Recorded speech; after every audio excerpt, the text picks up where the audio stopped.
Nous allons ensemble méditer ce texte qui se trouve dans l'évangile de Jean, au chapitre 20, et à partir du verset 19, on va lire jusqu'au verset 31.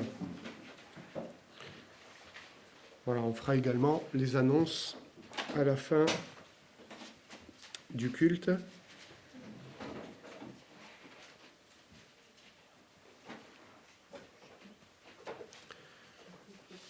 Évangile de Jean, chapitre 20, verset 19.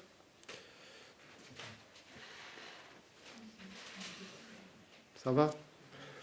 Le soir de ce jour, qui était le premier de la semaine, les portes du lieu où se trouvaient les disciples étant fermées à cause de la crainte qu'ils avaient des Juifs, Jésus vint, se présenta au milieu d'eux et leur dit « La paix soit avec vous ».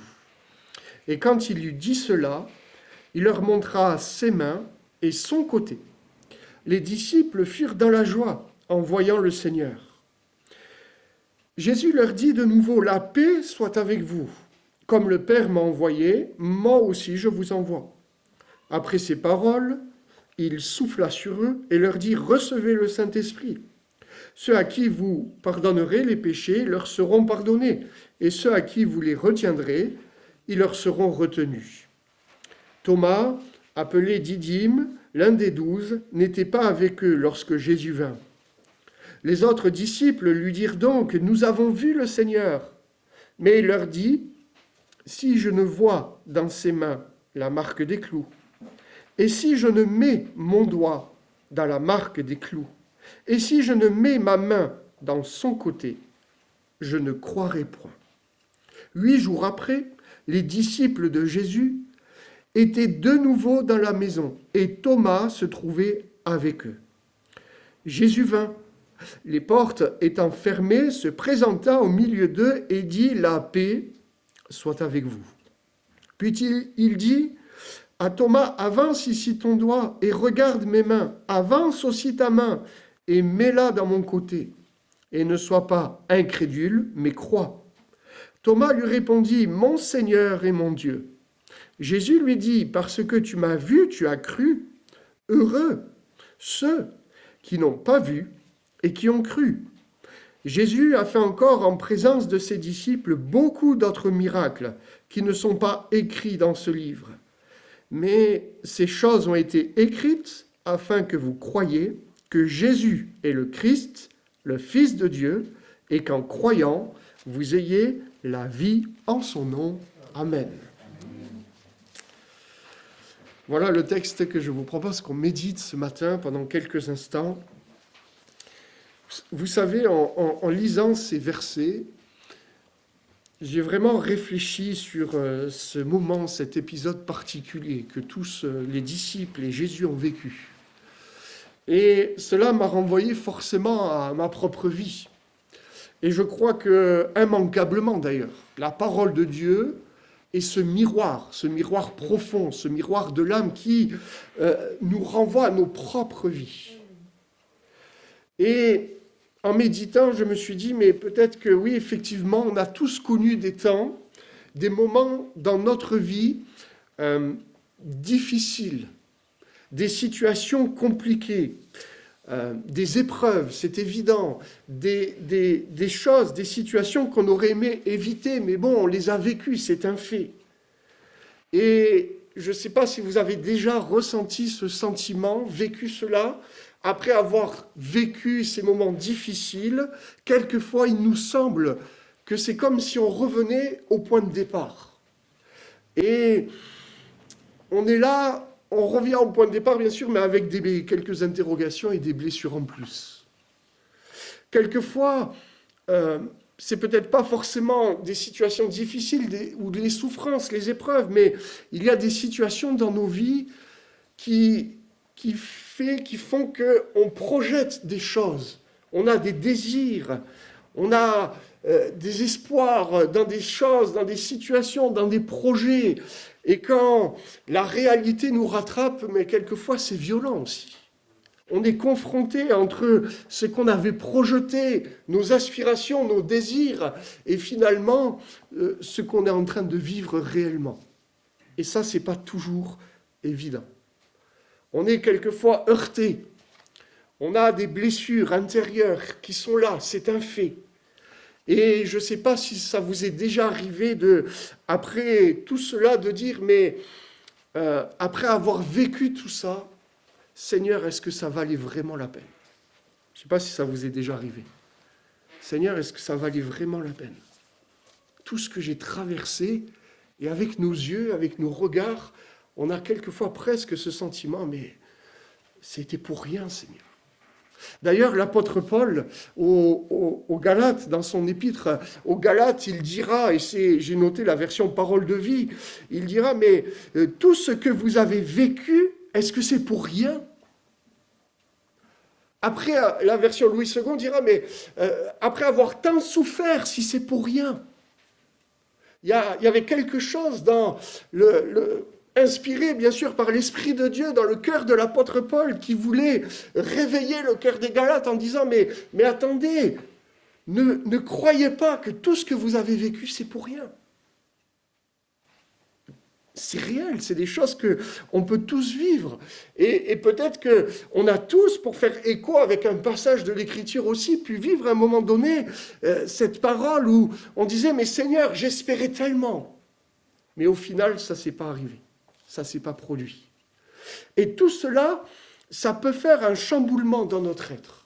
Ça peut venir créer des interrogations, des questionnements. Ça peut peut-être nous remuer au plus profond de nous, parce qu'on est sans cesse dans un chemin, dans un aller-retour entre la doctrine et notre vie, entre ce que Jésus-Christ dit et ce que finalement nous vivons nous personnellement dans notre quotidien. Et il faut aussi peut-être le reconnaître, c'est pas toujours en pleine harmonie. Il peut y avoir des dissonances. Et ces dissonances, c'est quelquefois compliqué à vivre. Les disciples de Jésus ont vécu 3 ans et demi. C'était extraordinaire ce qu'ils ont vécu. On pourrait presque dire cette expression, c'était le ciel sur la terre. Mais si je puis dire, c'était merveilleux, extraordinaire, parce qu'ils étaient avec Christ, ils étaient au bénéfice du ministère terrestre de Jésus-Christ, mais on peut aussi apercevoir, en tout cas imaginer, tous les moments qui ne nous sont pas racontés dans la parole de Dieu, mais qui ont existé. Les moments de la vie quotidienne, les moments où ils étaient avec Jésus, il n'y avait peut-être pas la foule, et ils ont échangé. Ils ont échangé comme on échange avec un ami, un frère. On peut peut-être imaginer que certains se sont confiés sur leurs propres difficultés, sur leurs soucis de famille, peut-être même sur leurs soucis de couple, je ne sais pas. On peut quand même se dire, mais pendant 3 ans et demi, il y a eu un lien qui était là. Il y a quelque chose de fort qui les unissait à Jésus-Christ. Bien sûr, Jésus, c'était le Fils de Dieu, le Messie, c'était leur maître. Eux, c'étaient les disciples. Mais l'amour était là. Et on sait très bien que quand il y a l'amour, il y a un lien. Peut-être qu'ils sont allés le voir en disant « Jésus, je vis cette situation, il y a un problème, ou quelqu'un est venu me voir, qu'est-ce que tu en penses ?» On peut tout dire. Et avec ça, on peut se rappeler ce qu'on avait partagé aussi. Peut-être qu'en fond, il y avait cette pensée où, mais finalement, ils se sont dit, mais ça y est, là, notre vie va complètement changer parce qu'on est avec Jésus. Ça ne sera plus jamais la même vie, ce qui est vrai quelque part. Mais peut-être pas comme eux se l'imaginaient. Et on sait qu'en arrière-plan, il y avait aussi cette pensée de dire, mais enfin, les Romains, on va s'en débarrasser. Et on sait combien parmi eux, vous vous souvenez de tous ces textes, combien peut-être certains avaient envie d'être assis à la droite, à la gauche, de régner. Peut-être qu'ils s'imaginaient être les préfets, les ministres, je ne sais pas. Tellement de choses projetées. Et en fait, on sait que les disciples n'ont pas toujours compris ce que Jésus leur disait. Il y a un décalage quelquefois entre peut-être ce qu'eux vivaient et la réalité. Quand Jésus a commencé à leur dire, mais vous savez, je vais être conduit à Jérusalem, je vais être lié, on va être contre moi, on va me tuer, mais je vais ressusciter. En fait, ils n'ont pas compris. Et on sait très bien que dans nos propres vies, on ne comprend pas toujours tout de ce que Dieu nous dit. On ne comprend pas toujours la pensée de Dieu. Ça serait vraiment orgueilleux de dire qu'on comprend toujours tout ce que Dieu veut nous dire. Ça serait vraiment être hautain devant le Seigneur en disant « Mais j'ai compris toute ma vie ce que Dieu a voulu me dire. La parole de Dieu, les enseignements. » Non, humblement, on tâtonne. Humblement, on ne comprend pas toujours quand Dieu nous parle. Humblement, on ne perçoit pas toujours la profondeur de la parole de Dieu. Et comme les disciples, on n'aurait pas fait mieux qu'eux. On veut la bénédiction, on veut les victoires, on veut le triomphe, on veut régner, on veut tout un tas de choses. Et en parallèle de ça, les paroles de Jésus, c'est non, il y a la mort. Il y a la crucifixion, il y a le rejet. Et plus que des paroles de la part de Jésus-Christ, c'est ce que lui a expérimenté. Il y a une coupe que je vais boire. Il y a un baptême que je vais vivre. Le baptême de souffrance. La coupe, c'est Jésus qui l'a prise. Et on sait que pour nous, c'était le seul chemin possible pour le salut. On l'a chanté, plusieurs l'ont dit dans les prières, et c'est exactement le fond de notre foi, c'est que le seul chemin pour notre vie, pour la libération, pour la paix, pour la plénitude, c'est le sacrifice de Christ. Seulement, voilà, il y a des situations où, comme les disciples, je reviens, on ne comprend pas. Et quand Jésus est mort, c'était terrible. Personne n'a compris. Personne n'a perçu vraiment ce qui se passait. C'était vraiment compliqué. Alors la Bible, et c'est le texte que nous avons lu, nous dit que les disciples vont se retrouver dans un lieu et la Bible nous dit que les portes vont être fermées, ce qui au premier abord est normal finalement. Une maison avec des portes fermées, c'est logique, sauf que le Saint-Esprit a voulu noter ce détail extrêmement important et qui nous parle en tout cas, c'est que la raison pour laquelle les portes de ce lieu étaient fermées, c'était parce qu'ils avaient peur. La crainte les avait saisis. Les autorités juives avaient crucifié leur maître, avaient arrêté leur maître. Ça veut dire que eux aussi, leur vie était en danger. La peur a fait que les portes vont être fermées. Et je ne sais pas si vous avez fait attention, mais lorsque Jésus va se représenter, venir pour Thomas, la Bible nous dit que les portes vont être encore fermées, mais la Bible ne va plus parler de peur. Alléluia. Parce qu'il y a une action de Dieu. Je crois qu'aujourd'hui, plus que jamais, frères et sœurs, nous pouvons comprendre qu'est-ce que c'est que de fermer les portes de nos maisons par peur. Parce qu'aujourd'hui, c'est un message que tout se passe. Il faut fermer les portes parce qu'on a peur. Parce qu'il y a une pandémie. Je ne reviendrai pas sur le contexte que nous vivons, mais c'est une réalité peut-être que nous comprenons davantage. Tout doit être fermé. La peur. C'est une image aussi que la parole de Dieu nous donne. Parce qu'au travers de cela, on comprend que, comme certaines réflexions qui sont là aujourd'hui, lorsque vous parlez à des personnes dans la rue, vos voisins, etc., tous ont la même pensée. Oui, on est enfermé chez nous, on ne vit plus. Et là, on commence à comprendre qu'il y a une anomalie parce que nous, on parle de Jésus-Christ qui libère. Les disciples avaient entendu tellement de fois Jésus sauver, Jésus guérir, Jésus faire des choses extraordinaires, mais ils étaient enfermés dans la peur. Il y a une dissonance, quelque chose qui ne va pas. On ne vit plus. On ne vit plus. Et ce texte, ce passage est un passage tellement marquant qui doit nous encourager, frères et sœurs, qui doit nous amener à vivre la vie de résurrection, parce que après tout, la vie chrétienne, on est dans la période de Pâques, alléluia, on célèbre la résurrection de Dieu, du Fils de Dieu, on célèbre sa victoire, son triomphe. Mes frères et sœurs, comme on le sait, c'est le nôtre aussi. Et il ne faudrait pas que la victoire de Christ soit uniquement une doctrine théologique. Il ne faudrait pas qu'il y ait une proclamation intellectuelle sur le fait que oui, Jésus-Christ est vivant et que nous-mêmes, nous demeurions enfermés parce qu'il y a des peurs, parce qu'il y a des craintes, parce qu'il y a des blessures, parce qu'il y a tout un tas de choses que nous avons vécues, parce qu'on imaginait, parce qu'on projetait, parce qu'on avait des désirs qui sont légitimes peut-être, parce qu'il y avait tellement de choses qu'on aurait aimé voir, mais qu'on n'a pas vues. Et combien nous savons, combien intérieurement on peut avoir des blessures profondes et extérieurement afficher un beau sourire. On l'a tous peut-être vécu plus ou moins. La vie de résurrection, frères et sœurs, c'est une bénédiction. C'est la Pâque que Dieu nous offre pour notre vie tous les jours. C'est ça la Pâque, et on va le voir bien évidemment. Au travers de cela, on pourrait prendre une autre image en corrélation avec la période où nous sommes. Vous savez que dans la parole de Dieu, lorsqu'il est question de maison, on comprend aussi qu'il est question de notre cœur, de nous-mêmes. Et lorsque notre cœur est entièrement fermé, bloqué, lorsqu'il y a des forteresses qui sont intérieures par rapport à la crainte, par rapport à tout un tas de choses, on sait que c'est plus la vie.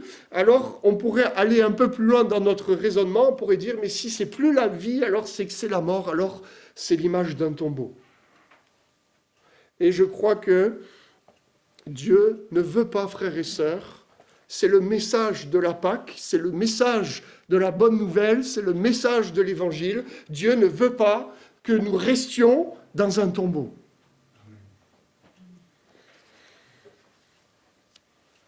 Vous savez, on rencontre aujourd'hui, et je pense que c'est le cas de tellement de nous tous dans notre quotidien, dans les discussions que nous avons les uns et les autres, on rencontre tellement de personnes qui mettent leur espoir dans des projets, dans tout un tas de choses, et en fin de compte, ça ne fonctionne pas parce qu'il y a cette mort qui est là en eux. Et je le redis, frères et sœurs, parce que Dieu ne veut pas que les portes de la joie restent fermées, en fait. Dieu ne veut pas que les portes de la paix restent fermées, pour nous, mais pour aussi ceux qui ne connaissent pas Dieu. La Bible nous parle aussi des portes de l'espérance. Et vous savez que Dieu est celui qui est capable de changer les vallées de tristesse. Dieu est capable de changer les portes qui sont fermées en portes d'espérance. Et il me semble que lorsque Jésus est venu à ce moment-là, c'est ce message qui était là, dans son cœur. Et c'est le message de Dieu pour chacun d'entre nous. C'est le message de Dieu pour tous ceux qui ne le connaissent pas. Parce que la Bible nous dit que, alors que tout était fermé, mais Jésus, il est quand même venu. Alléluia. Ce n'est pas les conditions de notre vie qui vont faire que Dieu ne va pas pouvoir agir. Et ça, c'est quand même un point extraordinaire de la foi, de la vie chrétienne. C'est pas parce que je souffre que Dieu ne peut pas venir. C'est pas parce que j'ai mis en place tout un tas de choses que Dieu ne peut pas intervenir. Et que Dieu n'a pas un message pour moi, pour nous, pour chacun d'entre nous. Parce que quand Jésus va venir, alors que les disciples étaient là, saisis par la peur, tout était fermé, peut-être qu'il parlait de 1001 sujets, le message de Jésus-Christ à ce moment-là, c'est « La paix soit avec vous ». Quel message extraordinaire. Aujourd'hui, on dirait, mais non, c'est pas le moment d'avoir la paix. C'est pas la situation d'être dans la paix.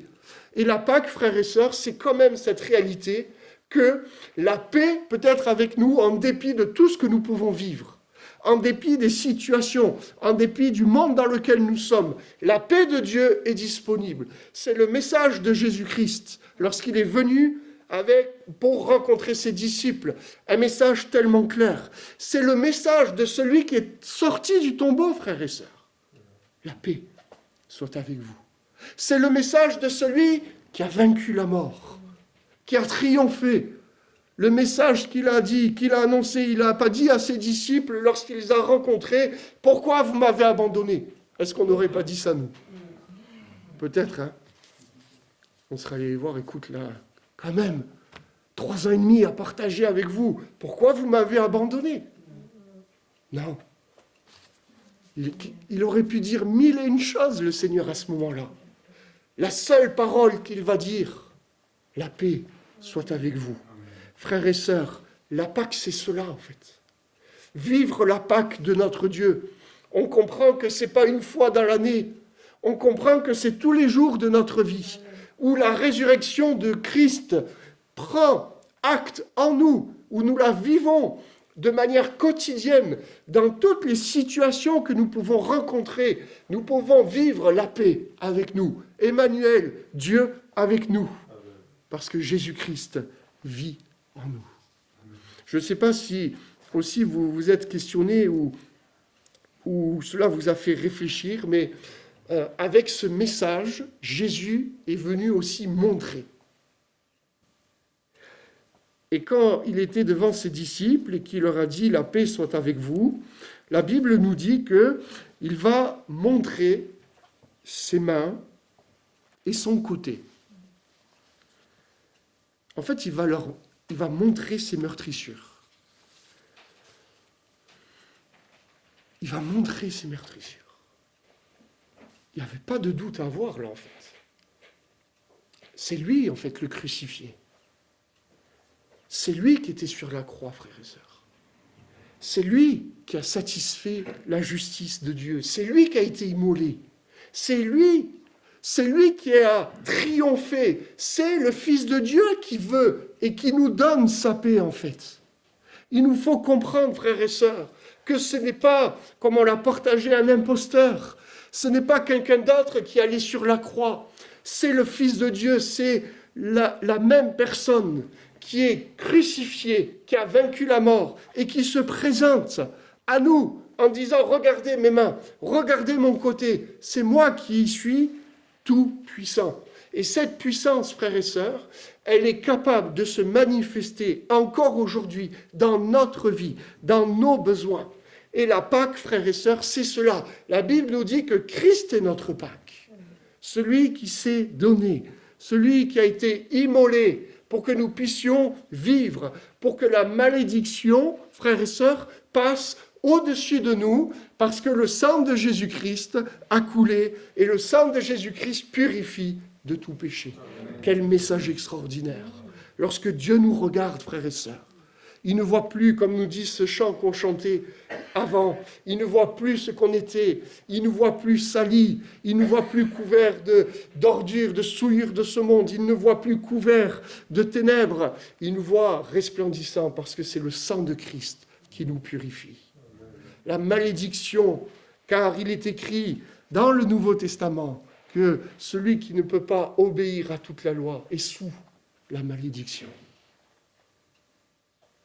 La malédiction, frères et sœurs, nous est épargnée pour chacun d'entre nous qui restions et qui nous plaçons sous le sang de Jésus-Christ. C'est dans ces meurtrissures que nous sommes guéris. La Pâque, frères et sœurs, ce que nous vivons actuellement, ce que nous vivons tous les jours, c'est cette réalité. Je ne sais pas, est-ce que vous vous êtes posé cette question? Mais après tout, est-ce que c'était si important à ce moment-là que Jésus vienne encore avec ses meurtrissures? Après tout, il aurait pu avoir un nouveau corps. Après tout, on peut se poser la question, mais Seigneur, est-ce que tu n'étais pas assez puissant pour ne plus avoir de cicatrices?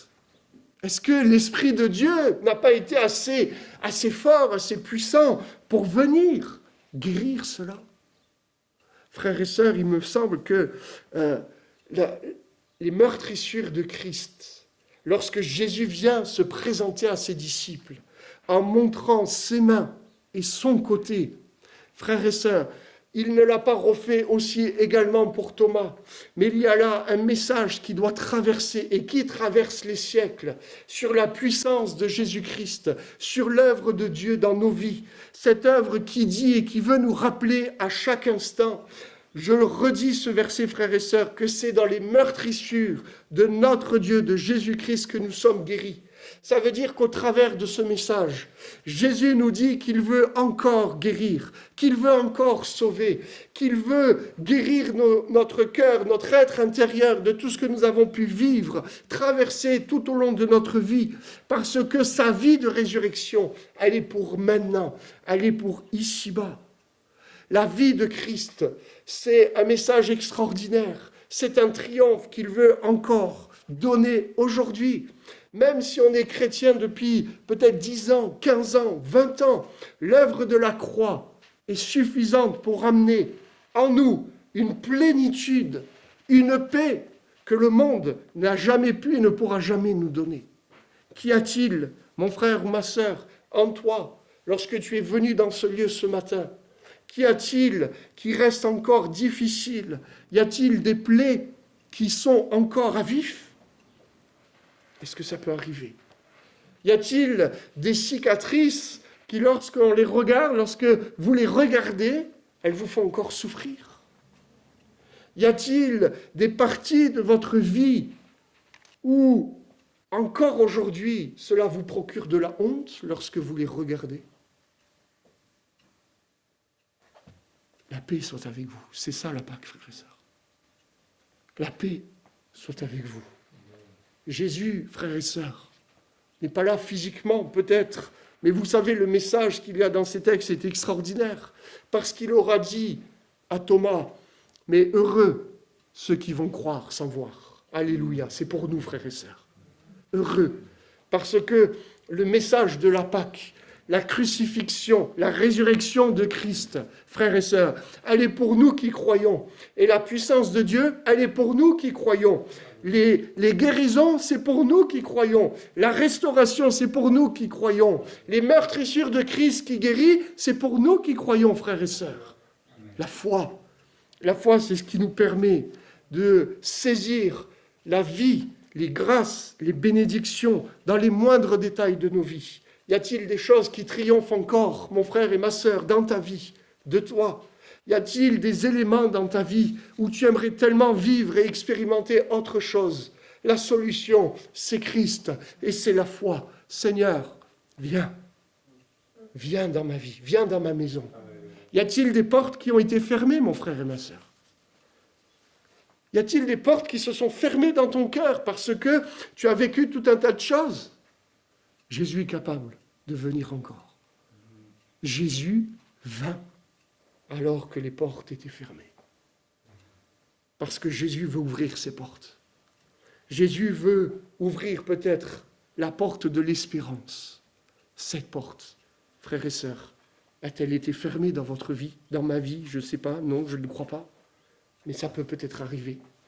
Où on s'interdit d'espérer. On s'interdit de croire qu'on a le droit au bonheur, à la joie.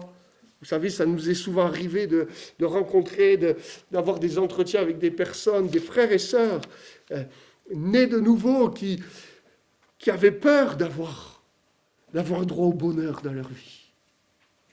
La porte de l'espérance est-elle fermée? La porte de la joie, la porte de la paix, la porte, et on pourrait en donner tellement. Quelles portes sont fermées? Il me semble que lorsque nous lisons ce texte, comme j'y ai fait référence tout à l'heure, lorsque Jésus vient 8 jours après, bien sûr, la maison est fermée, mais c'est plus à cause de la peur. Alléluia. La peur, mon frère, ma sœur, la crainte, la terreur, c'est des prisons terribles qui amènent la culpabilité, qui amènent tellement de choses. La Pâque, la résurrection de Christ, c'est le triomphe, c'est la victoire de Jésus-Christ qui nous dit qu'avec lui, toutes les portes peuvent être ouvertes. Avec lui, ça peut changer. Avec lui, nous pouvons vivre des expériences, qu'on soit jeune, qu'on soit âgé, qu'on ait 1 an, quelques mois de conversion ou des années de conversion. La vie chrétienne, c'est une vie d'expérience où on expérimente la réalité de la vie de Jésus-Christ. Pour les jeunes et les moins jeunes frères et sœurs, Les portes peuvent être ouvertes. Dieu peut nous étonner, nous émerveiller dans son œuvre, dans notre vie. La Pâque, frères et sœurs, c'est cela. On n'a pas besoin de voir, on a besoin de croire. On n'a pas besoin de sentir. On n'a pas besoin, même si on ne sait pas, la Bible ne nous dit pas si réellement Thomas a touché les meurtrissures. On ne sait pas. Ce n'est pas vraiment écrit. Mes frères et sœurs, on n'a pas besoin de toucher. Dieu nous a donné la preuve qu'il nous aime en son Fils Jésus-Christ. On n'a pas besoin de preuves. Seigneur, on veut croire. On veut croire que Dieu a prévu des choses pour nous. On veut croire que la vie, frères et sœurs, ce que Dieu veut manifester, c'est pour nous, aujourd'hui et tous les jours, jusqu'à ce que Dieu revienne ou qu'il nous prête vie. Je vous propose qu'on ferme les yeux, on va prier, on va se préparer à prendre la Sainte Seine. Seigneur, nous sommes devant toi ce matin. Seigneur, nous croyons que tu es le Fils de Dieu. Nous croyons que c'est toi qui as été crucifié, que tu es allé jusqu'au bout. Tu aurais pu, à tellement de fois, tellement d'endroits, refuser, te détourner de ce but. Tu n'as jamais voulu le faire parce que tu as toujours voulu accomplir la volonté de Dieu. Seigneur, merci pour ton sacrifice. Merci pour ton sang qui a coulé. Merci pour le pardon de nos péchés. Et merci parce que tu es ressuscité. Tu as vaincu la mort. Seigneur, ensemble, ce matin, nous voulons honorer et glorifier ton nom. Nous allons prendre ce saint repas, Seigneur, et nous savons que c'est pour nous rappeler, proclamer ce que tu as fait. Et alors que nous allons prendre ce pain et ce vin, nous voulons en nous-mêmes vivre ta vie de résurrection, nous engager à suivre ta parole, à marcher d'une manière digne et conforme à l'Évangile. Oui, Seigneur Jésus. Merci pour ce que tu as fait. Merci pour ta présence. Nous savons que tous les jours tu es avec nous. Seigneur Jésus, merci maintenant aussi de venir ouvrir les portes qu'il peut y avoir fermées dans les cœurs de mes frères ou sœurs. De venir guérir aussi peut-être ces blessures. De venir mettre ta paix là où les questionnements sont venus et ont fait bâtir des forteresses de raisonnement qui bloquent ton action. Seigneur, nous croyons que dans ces moments, ton esprit est là pour guérir, pour restaurer. Seigneur, à toi soit toute la gloire. Dans le nom puissant de Jésus. Amen.